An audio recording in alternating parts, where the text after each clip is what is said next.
So let's start out with number 5 and work our way towards the number 1 best return on investment. So firms that were focused on having 100% of their revenue be recurring had higher value. So basically, we're mostly talking about RIAs here who are not hybrid. There, certainly some hybrids that were over that 95%, but those firms that were really focused on having high recurring revenue, they had fewer larger clients. And this group, when we look at all their different metrics, they had the fewest households per professional, which isn't too surprising. A lot of the RIA firms tend to have a very high touch service model. And so they support, a very small number of households per professional. On average, it was only about 60 households per professional that were handled in this group. We also found that with the clients themselves had higher AUM, higher revenue, and this group had the highest profit per client of the 5 groups that we looked at.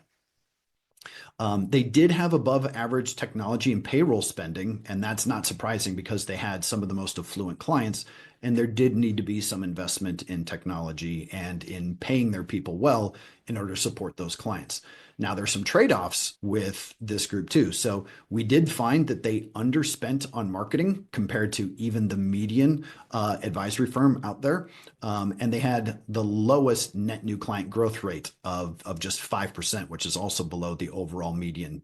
So that's not too surprising that if they're underspending on marketing, they're going to bring in the fewest net new clients. But again, they're being a little bit more selective. They are not bringing in just any client. They're bringing in very wealthy clients overall. So although the number of net new clients they brought in was a little bit below average, when they did bring in a new client, it tended to be about 30% larger than the median advisory client would be across the industry. So certainly a little bit of a room for improvement there. And the key insight that we found from this was that, these firms, really intentionally focus on a client service model that fosters those deeper relationships, fosters wealthier clients, and as a result has strong profits. That makes this firm a little bit more valuable than the median firm out there in the industry.